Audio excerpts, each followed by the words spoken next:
ជំរាបសួរបងប្អូនអរគ្នាថ្ងៃនេះខ្ញុំណែមកប្រមូលកាប់ស្មៅនេះដាំបានរយៈពេល3ខែហើយចាប់ផ្ដើមកាប់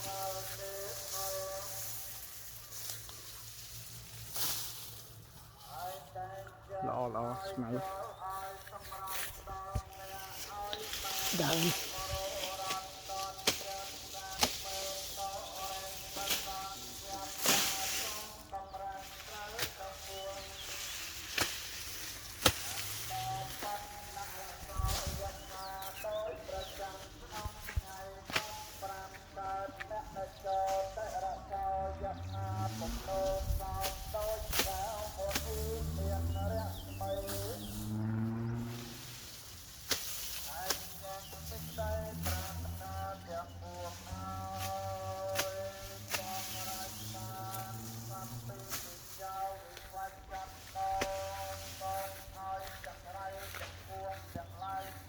ស្មៅនេះយើងដាក់អាចមន់បាញ់ទឹកវាទៅល្អណាស់ណែនចាស់តែម្ដងយូរកាលវាខ្ទង់ជា3ខែតិចតួចឥឡូវចាប់ផ្ដើមកាប់បដាកាប់យកទៅឲ្យគូស៊ីហើយនឹងកដោបណែនចាស់ហ្នឹងហើយនេះកាត់បានប្រហែលជា2-3ថ្ងៃឡើយចាប់ដើមពងដុះមកទៀតហ្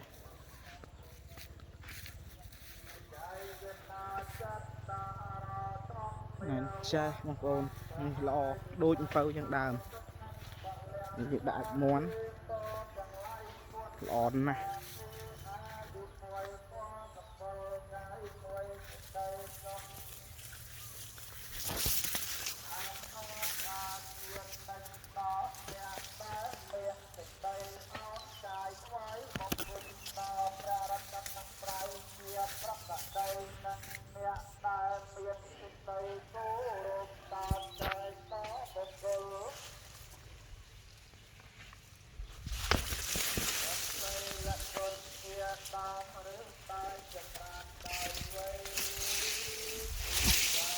ស្មៅដីប្រហែលជា30តា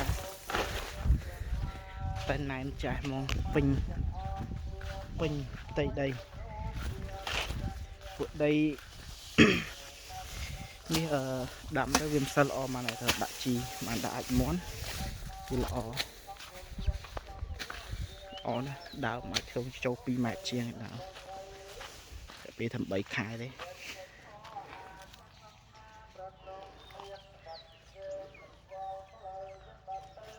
អូម៉ែនចាស់ហ្មង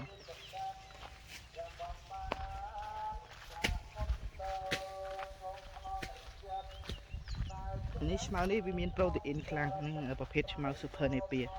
សម្រាប់ឲ្យគោឲ្យកដោបឲ្យចង្រិតត្រីអីស៊ីត្រូវដើមអត់ទាស់ឲ្យដើមល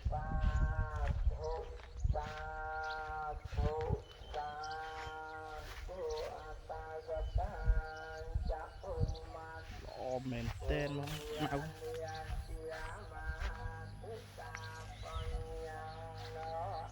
ស្មៅនេះវាមានប្រូតេអ៊ីនខ្លាំងកិនយកដើមហ្នឹងឲ្យគូស៊ីសើចលឹកឲ្យកដោបស៊ីលះធំណាស់បងប្អូនស្មៅនេះ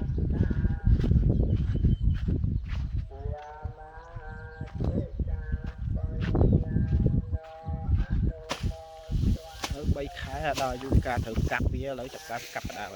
ចាប់កិន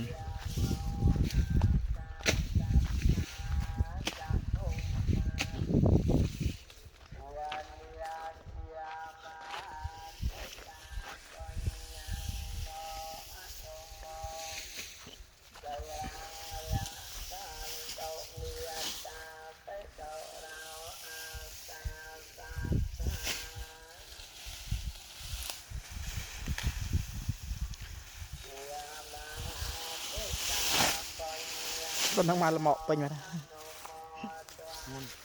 ធ្ងន់លើកមិញលីមិនស្រាល30-40 គីឡូហ្នឹង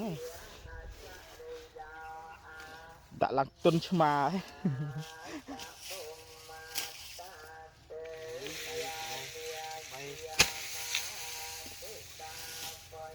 ហ ហើយយើងកិនលក់គេមួយបេខ្ទង់ជា40គីឡូ50គីឡូ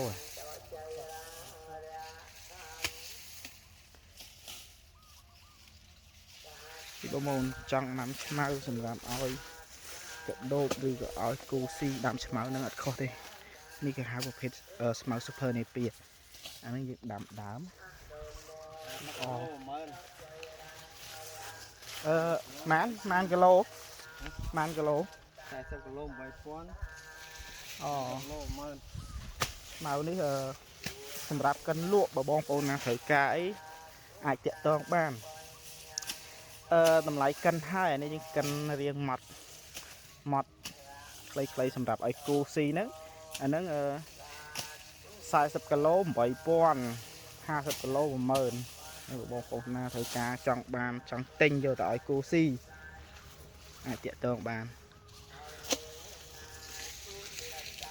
ហើយពេញវាប្រូតេអ៊ីនខ្លាំងដោយសារវាអាយុកាលវាត្រូវកាត់ហើយណាមួយដើមវាល្អផងឥឡូវចាប់ផ្ដើមកាត់ឲ្យម៉ួយបដាហើយបាទបងប្អូនណាត្រូវការអីតាក់ទងមកហ្នឹងសូមអរគុណ